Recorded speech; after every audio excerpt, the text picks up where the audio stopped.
minuit, je partage mon argent à partir de minuit. Rien n'interpelle les Camerounais comme pourquoi c'est à minuit qu'elle partage l'argent. La croqueuse des diamants, c'est une envoyée de Dieu. C'est l'éveil de conscience. C'est pour interpeller les parents. C'est pour interpeller les autorités. La croqueuse des diamants, elle n'est pas venue là par hasard. Tout ce que Dieu fait est bon, mais vous refusez d'écouter, vous refusez d'être attentif, vous refusez d'observer, vous refusez de regarder. Tout ce qui vous intéresse, c'est son français, tout ce qui vous intéresse, c'est sa gestuelle, tout ce qui vous intéresse, c'est le bavardage. Je vais vous dire qu'on n'est pas de la même école, parce que moi, l'œil que j'ai, vous n'avez pas l'œil là. La croqueuse de la mer, c'est pour montrer le mal-être de la jeunesse africaine, pour montrer aux autorités comment la jeunesse africaine souffre, comment la jeunesse africaine est prête à tout. La jeunesse africaine peut entrer dans les vivre heureux, mourir jeune. La jeunesse africaine peut entrer dans les femmes là. La jeunesse africaine va mal. Et cette fille a montré aux yeux du monde entier que cette jeunesse est pourrie. Cette jeunesse est abandonnée à elle-même. Cette jeunesse a besoin d'air. La croqueuse des diamants, c'est un message. C'est un messager. Elle est venue avec un message. Et vous avez refusé d'écouter le message là. Tout ce qui vous intéresse sur cette fille-là, c'est sa gestuelle. Tout ce qui intéresse cette fille-là, c'est sa façon de parler, de s'exprimer. Non, la croqueuse des diamants, elle a fait sans le savoir. Elle a fait quoi? Elle s'amusait. Mais au fil et à mesure, elle a compris qu'il y avait du vrai dans ça. Il y avait du sérieux dans ça. Que les Camerounais ont faim. Que la jeunesse camerounaise a soif. Que la jeunesse camerounaise a faim. Quand je dis Camerounais est prêt à tout, quand ils voient les comédiens, les Karim Namdip insulter cette fille, vous avez commencé comment? Comment tu es devenu Karim Namdip? Vous êtes devenu comment? Les malos qui l'insultent, vous êtes devenu comment? Hein? Vous n'êtes pas plus exemplaire que cette fille. Quand on regarde votre parcours, elle n'a pas la gestion du milliardaire. Tu as rencontré un milliardaire un jour, tu as la gestion des milliardaires africains. Il y a des milliardaires européens, des milliardaires européens qui dansent et se mettent nus. Vous restez dans les Facebook, vous ne découvrez pas le monde. C'est pas que les milliardaires mangent la vie. Les milliardaires marchent même nus. Quand tu vois la gestion d'un milliardaire, regarde-moi les pauvres tarés comme ça. Quand tu la gestion d'un milliardaire, elle n'a pas la gestion d'un milliardaire. Un milliardaire, c'est un fou. Un milliardaire, c'est un java. Un milliardaire, c'est quelqu'un qui gaspille de l'argent. Tu vois, ils ont les porte-paroles. Ils ont les gardes du corps. Parce que les millions, quand tu vois un milliardaire, tu te demandes que ça, c'est un milliardaire. Tu es dépassé. Parce que parfois, il est même sans caleçon. Les milliardaires, c'est les plus gros pervers du monde. Tu vois, les milliardaires, c'est quelqu'un qui n'est pas comme toi. Hein? Tu peux être pauvre et avoir une gestion de quelqu'un.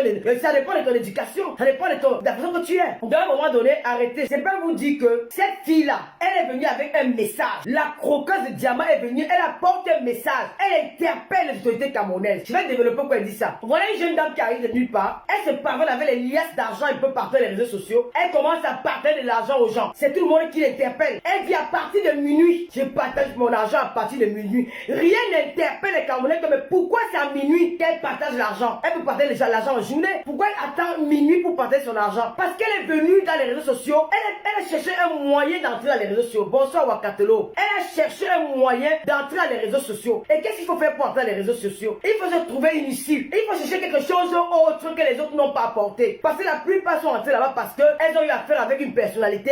Elles ont fait le buzz. Il y a ceux qui sont entrés là-bas parce qu'elles sont elles se sont présentées nues. Il y a ceux qui sont entrés là-bas parce qu'elles sont devenues des comédiennes. Il y a beaucoup qui ont trouvé les moyens pour devenir des grandes influenceuses. Mais jamais on avait vu une influenceuse qui s'est fait connaître parce qu'elle partageait de l'argent aux gens. Elle s'est dit que bon, je vais passer par là. Ça veut pas dire que cette fille, elle n'est pas milliardaire. Cette fille n'a pas d'argent. Elle n'est pas riche. Elle n'est pas riche. Elle se cherche encore comme vous et moi. Elle se cherche encore. Mais qu'est-ce qu'elle a fait? Elle a dit, je vais utiliser mon cerveau. Je vais prendre mes économies. Je vais faire un peu comme au Nigeria. Je vais partager de l'argent aux gens. Et à partir de là, je vais me créer des plateformes. Parce qu'elle sait que la société est envieuse. Parce qu'elle sait que la jeunesse n'a rien. Parce qu'elle sait que la jeunesse a faim. La jeunesse est abandonnée à elle-même. La jeunesse n'a pas d'emploi. La jeunesse rêve, mais ils n'ont pas le moyen de réaliser leurs rêves. Écoutez bien, la jeunesse africaine rêve, mais ils n'ont pas besoin ils n'ont pas de moyens pour réaliser leurs rêves. Il y en a plein qui ont du talent, mais ils n'ont pas de moyens pour réaliser leur talent. La jeunesse africaine subit des injustices où les plus riches ont oublié les plus pauvres. Il y a des gens qui veulent être des grands journalistes, des grands entrepreneurs, des grands docteurs, des grands ingénieurs, mais par faute de moyens,